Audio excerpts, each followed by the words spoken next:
Hi friends, recipes കിച്ചണിലേക്ക് എല്ലാവർക്കും സ്വാഗതം. ഞാനിന്ന് വന്നിട്ടുള്ളത് നമുക്ക് ഇൻസ്റ്റൻ്റായിട്ട് തയ്യാറാക്കിയെടുക്കാൻ പറ്റുന്ന നല്ല ടേസ്റ്റി ആയിട്ടുള്ളൊരു അരിമുറുക്കിൻ്റെ റെസിപ്പി ആയിട്ടാണ്.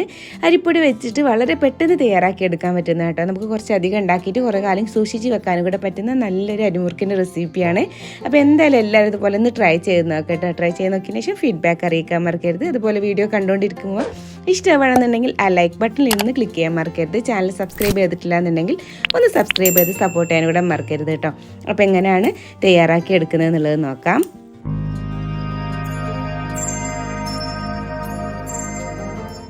നമുക്ക് തയ്യാറാക്കി എടുക്കാൻ വേണ്ടിയിട്ട് ഞാൻ മിക്സ് ചെയ്യാനുള്ള ബൗൾ എടുത്തിട്ടുണ്ട്. അതിലേക്ക് ഇതുപോലെ ഒരു അരിപ്പയും കൂടി വെച്ച് കൊടുക്കുന്നുണ്ട് കേട്ടോ. എന്നിട്ട് 250 ml കപ്പിന് 1/2 കപ്പോളം കടലപ്പൊടി ആട്ടോ എടുത്തിട്ടില്ല. അപ്പോൾ ഈ കടലപ്പൊടിയിൽ എന്തെങ്കിലും കട്ടകളൊക്കെ ഉണ്ടെന്നുണ്ടെങ്കിൽ ഒന്ന് അരിച്ച് പോകാനും കൂടെ വേണ്ടിയിട്ടാണ് ഞാൻ ഇതുപോലെ ഒന്ന് ചെയ്തെടുക്കുന്നത് കേട്ടോ. 250 ml കപ്പിന് 1/2 കപ്പ് വറുത്ത കടലപ്പൊടിയാണ് എടുത്തിട്ടുള്ളത്. അതുപോലെ തന്നെ 2 കപ്പോളം അരിപ്പൊടിയും എടുത്തിട്ടുണ്ട്. അപ്പോൾ അതൊക്കെ നമുക്ക് ഇതുപോലെ ഒന്ന് അരിച്ചെടുത്താൽ ഒന്നുകൂടെ നല്ല ക്ലീൻ ആയിട്ട് പൊടി കിട്ടാൻ വേണ്ടിയിട്ടാട്ടോ നമുക്ക് ഇതുപോലെ ഒന്ന് ചെയ്തെടുക്കുന്നത്. അപ്പോൾ 250 ml കപ്പിന് 2 കപ്പോളം വറുത്തിട്ടുള്ള അരിപ്പൊടിയും കൂടി ഇട്ട് കൊടുത്തിട്ടുണ്ട്. ഇനി രണ്ടും കൂടെ നന്നായിട്ട് ഇതുപോലെ ഒന്നങ്ങ് അരിച്ചെടുത്താൽ മതി കേട്ടോ. ഇതിപ്പോൾ ഏകദേശം ഒരു 1/2 കിലോന് മുറുക്കുണ്ടാക്കുന്നതിൻ്റെ ഒരു അളവാട്ടോ പറയുന്നത്. ഇനി ഇത്രത്തോളം ക്വാണ്ടിറ്റി വേണ്ടാന്നുണ്ടെങ്കിൽ ഇതിൻ്റെയൊക്കെ പകുതി ആക്കിയിട്ട് എടുത്താൽ മതി. 1 കപ്പ് അരിപ്പൊടിയാണെങ്കിൽ 1/4 കപ്പോളം കടലപ്പൊടി എന്ന നിലയിൽ എടുത്താൽ മതി കേട്ടോ. ഇപ്പോൾ ഇത് രണ്ടും കൂടെ നന്നായിട്ട് ഇതുപോലെ ഒന്ന് മിക്സ് ചെയ്തെടുത്തിട്ടും കൂടെ ചെയ്തിട്ടുണ്ട്.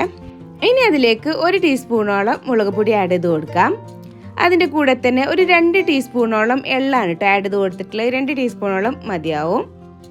പിന്നെ അതിലേക്ക് നമുക്കിതാ ഒരു 1/2 ടീസ്പൂണോളം ചെറിയ ജീരകത്തിൻ്റെ പൊടിയായിട്ട് ആഡ് ചെയ്ത് കൊടുത്തിട്ടുള്ളത്. അതുപോലെ തന്നെ ഒരു 1/4 ടീസ്പൂണിൻ്റെ മുകളിൽ കണ്ടിട്ട് കായത്തിൻ്റെ പൊടിയും കൂടെ ആഡ് ചെയ്ത് കൊടുത്തിട്ടുണ്ട്. പിന്നെ അതിലേക്ക് ആവശ്യമായിട്ടുള്ളൊരു ഉപ്പ് ഇട്ട് ഏകദേശം ഒരു 3/4 ടീസ്പൂണിൻ്റെ അടുത്ത് കണ്ട് ഞാൻ ഉപ്പും കൂടെ ആഡ് ചെയ്ത് കൊടുത്തിട്ടുണ്ട്. ഇനി അതിലേക്ക് ഒരു 2 ടേബിൾ സ്പൂണോളം ഓയിലോ അല്ലാന്നുണ്ടെങ്കിൽ സൺഫ്ലവർ ഓയിലോ അല്ലാന്നുണ്ടെങ്കിൽ നെയ്യോ അങ്ങനെ എന്തെങ്കിലും ആഡ് ചെയ്ത് കൊടുക്കുക കേട്ടോ. അപ്പോൾ ഞാനിവിടെ 2 ടേബിൾ സ്പൂണോളം ഓയിലാണ് ആഡ് ചെയ്ത് കൊടുത്തിട്ടുള്ളത്. സൺഫ്ലവർ ഓയിലാണ് ആഡ് ചെയ്ത് കൊടുത്തിട്ടുള്ളത്. ഇനി നല്ല ചൂടുള്ള ഒരു 1/2 കപ്പോളം വെള്ളം കൂടി അതിലേക്ക് ഒഴിച്ചു കൊടുത്തിട്ടുണ്ട് കേട്ടോ. എന്നിട്ട് അതെല്ലാം കൂടെ നന്നായിട്ടൊന്നങ്ങ് മിക്സ് ചെയ്ത് കൊടുക്കാം. നന്നായിട്ട് ഇതുപോലെ ഒന്ന് മിക്സ് ചെയ്തെടുക്കാം കേട്ടോ. ആ ഒരു വെള്ളത്തിൻ്റെ ആ ഒരു നനവ് എല്ലാ ഭാഗത്തേക്കും എത്തുന്ന രീതിയിൽ നന്നായിട്ടൊന്ന് മിക്സ് ചെയ്തെടുത്താൽ മതി. അപ്പോൾ അത് കൈ വെച്ചിട്ട് നന്നായിട്ട് ഇതുപോലെ അങ്ങ് മിക്സ് ചെയ്തെടുത്തിട്ടുണ്ട്. അപ്പോൾ ഏകദേശം ആ ഒരു വെള്ളത്തിൻ്റെ നനവ് എല്ലാ ഭാഗത്തേക്കും എത്തുന്ന രീതിയിലായിട്ടുണ്ട്. ഇനി കൈ വെച്ചിട്ട് നന്നായിട്ട് ഇതുപോലെ ഒന്ന് അങ്ങ് പ്രസ് ചെയ്ത് കൊടുക്കുക കേട്ടോ. കുറച്ച് ടൈം നമുക്കൊരു 5 മിനിറ്റോളം ഇതൊന്ന് റെസ്റ്റ് ചെയ്യാനായിട്ട് വെക്കണം കേട്ടോ. അതിന് ശേഷമാണ് നമ്മളിതൊന്ന് കുഴച്ചെടുക്കുന്നത്. എന്നിട്ട് നമുക്കിതൊന്ന് അടിച്ച് വെക്കാം. എന്നിട്ട് ഒരു 5 മിനിറ്റ് കഴിഞ്ഞിട്ട് എങ്ങനെയാണ് നമ്മൾ ചെയ്തെടുക്കുന്നത് എന്നുള്ളത് നോക്കാം കേട്ടോ. ഇപ്പോൾ ഇതാ ഒരു 5 മിനിറ്റ് ഒക്കെ ആയിട്ടുണ്ട് കേട്ടോ. ഇനി നമ്മളിതിലേക്ക് 1 കപ്പോളം വെള്ളം എടുത്തിട്ടുണ്ട്. അത് നമ്മൾ ഒന്നിച്ചങ്ങ് ഒഴിക്കാൻ പാടില്ല. കുറേശ്ശെ ഒഴിച്ചിട്ട് അങ്ങനെ കുഴച്ചെടുക്കും. നമ്മൾ ചപ്പാത്തിക്കൊക്കെ കുഴച്ചെടുക്കില്ല ആ രീതിയിൽ. അപ്പോൾ വെള്ളത്തിൻ്റെ അളവ് ഞാൻ കറക്റ്റായിട്ട് പറയുന്നില്ല കേട്ടോ. നമ്മൾ എടുക്കുന്ന പൊടിക്കനുസരിച്ചിട്ട് വെള്ളത്തിൻ്റെ അളവിൽ മാറ്റം വരും. അതുകൊണ്ട് തന്നെ നമ്മൾ ഒഴിച്ച് ഇതുപോലെ ഇങ്ങനെ കുഴച്ച് എടുത്താൽ മതി കേട്ടോ. കൈവച്ച് നല്ല പോലെ കുഴച്ചെടുക്കുക. വെള്ളം കുറേശ്ശെ ആഡ് ചെയ്ത് കൊടുത്തിട്ട് കേട്ടോ. നല്ല സോഫ്റ്റ് ആക്കിയിട്ട് എടുക്കണേ.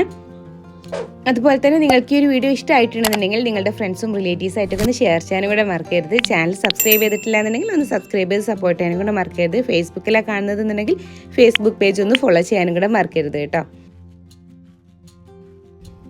അപ്പോൾ അതായത് ഇതുപോലെ നന്നായിട്ട് കുഴച്ചെടുത്തിട്ടുണ്ട് കേട്ടോ. നല്ല സോഫ്റ്റ് ആക്കിയിട്ട് എടുത്തിട്ടുണ്ട്. ഈ ഒരു രീതിയിൽ വേണം നമ്മളിതൊന്ന് ആക്കിയിട്ട് എടുക്കാൻ. ഇനി അടുത്തതായിട്ട് നമുക്കിതിലേക്ക് വേണ്ടത് ഇതുപോലുള്ളൊരു സ്റ്റാറിലുള്ള ഒരു അച്ച് കേട്ടോ. നമ്മൾ പിന്നെ 7 oil ഇട്ട് കൊടുക്കാൻ വേണ്ടത് ഇതുപോലത്തെ ഒരു സ്റ്റാർ ഉള്ള അച്ചാണ് വേണ്ടത്. അത് നമുക്ക് അതിൻ്റെ ഉള്ളിലേക്ക് അങ്ങ് ഇട്ട് കൊടുക്കാം. എന്നിട്ട് ഓയിൽ ഒന്ന് എല്ലാ ഭാഗത്തും ഇതുപോലെ ഒന്ന് അങ്ങ് സ്പ്രെഡാക്കി കൊടുക്കുക കേട്ടോ. സൺഫ്ലവർ ഓയിലാണ് ഇതുപോലെ ഒന്ന് ആക്കി കൊടുക്കുന്നത്.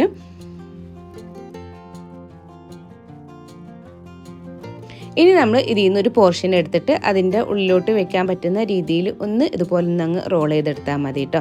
കയ്യിൽ വെച്ചിട്ട് ഇതുപോലെ അങ്ങ് റോൾ ചെയ്തെടുക്കാം. ഇനി നമുക്ക് ഈ ഒരു 7 oil ഉള്ളിലോട്ട് അങ്ങ് വെച്ച് കൊടുക്കാം കേട്ടോ. ഇതുപോലെ അങ്ങ് വെച്ച് കൊടുത്തിട്ടുണ്ട്.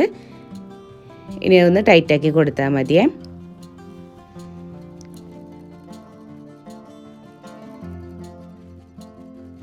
അപ്പോൾ അതാ ഇതുപോലെ റെഡിയാക്കി വെച്ചിട്ടുണ്ട് കേട്ടോ. ഇനി നമ്മൾ അടുത്തതായിട്ട് ചെയ്തെടുക്കുന്നത് എന്താ വെച്ചാൽ നമുക്കിതൊന്ന് ചുറ്റിയെടുക്കാനുള്ള എന്തെങ്കിലും ഒരു പാത്രത്തിൻ്റെ മുകളിലോ അല്ലാന്നുണ്ടെങ്കിൽ ഒരു കവറോ നമുക്കിങ്ങനെ കയ്യിലേക്ക് കൊട്ടിയെടുക്കാൻ പാകത്തിലുള്ള എന്തെങ്കിലും വേണം കേട്ടോ എടുക്കാൻ. അപ്പോൾ താഴ്ഭാഗത്ത് വെച്ചാൽ നമുക്ക് ചിലപ്പോൾ വെച്ച് ചെയ്തെടുക്കുകയാണെങ്കിൽ എടുക്കാനൊക്കെ ബുദ്ധിമുട്ടായിരിക്കും. അപ്പോൾ ഞാൻ ഇതുപോലുള്ളൊരു തട്ട് യൂസ് ചെയ്തിട്ട് അതിൻ്റെ മുകളിലാട്ടോ ഇതുപോലെ ഇങ്ങനെ ചുറ്റിച്ച് കൊടുക്കുന്നത്. പതുക്കെ ഇതുപോലെ ഇങ്ങനെ ചുറ്റി എടുത്താൽ മതിയേ.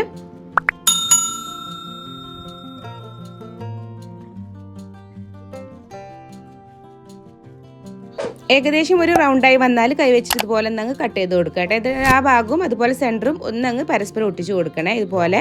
എന്നിട്ട് കയ്യിലേക്ക് ഇതുപോലെ അങ്ങ് ഒന്ന് കമഴ്ത്തിയിട്ട് ഇട്ട് കൊടുത്താൽ മതി, പെട്ടെന്ന് കിട്ടും കേട്ടോ. നമുക്ക് ഈ ഒരു വലുപ്പത്തിലാണ് ചെയ്തെടുക്കുന്നത് വെച്ചാൽ ഇതുപോലെ ചെയ്തെടുക്കാം. എന്നിട്ട് നല്ല പോലെ ചൂടാക്കി എടുത്തിട്ടുള്ള ഓയിലിലേക്ക് ഇതുപോലെ അങ്ങ് ഇട്ട് കൊടുത്താൽ മതി കേട്ടോ. നമുക്ക് കുറച്ച് വട്ടത്തിലുള്ള പാത്രം എടുക്കാന്നുണ്ടെങ്കിൽ കുറച്ച് അധികം ഒന്നിച്ചിട്ടിട്ട് ഫ്രീ ആക്കി എടുക്കാൻ പറ്റുന്നതേ ഉള്ളൂ. അപ്പോൾ അതാ ഇതുപോലെ കുറച്ച് ടൈം എടുത്തിട്ടോ, ഒരു 2-3 മിനിറ്റ് കൊണ്ട് തന്നെ ഇത് പെട്ടെന്ന് അങ്ങ് ഫ്രീ ആയിട്ട് വരും കേട്ടോ. അപ്പോൾ ഒരു മീഡിയം ഫ്ലെയിമിൽ വെച്ചിട്ട് തിരിച്ചു മറിച്ചിട്ടിട്ട് അങ്ങ് ഫ്രീ ആക്കി എടുത്താൽ മതി. ഇപ്പോൾ അതാ ഇതിവിടെ റെഡി ആയിട്ട് വന്നിട്ടുണ്ട് കേട്ടോ.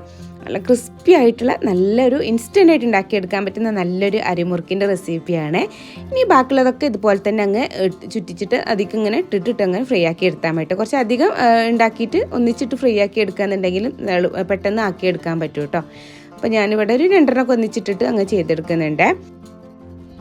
അപ്പോൾ അതാ എല്ലാം ഞാൻ ഇതുപോലെ ഫ്രീ ആക്കി എടുത്തിട്ടുണ്ട് കേട്ടോ. കാണാനും നല്ല ഭംഗിയാണ്, അതുപോലെ കഴിക്കാനും നല്ല ടേസ്റ്റി ആയിട്ടുള്ള നല്ലൊരു അരിമുറുക്കിൻ്റെ റെസിപ്പിയാണ് കേട്ടോ.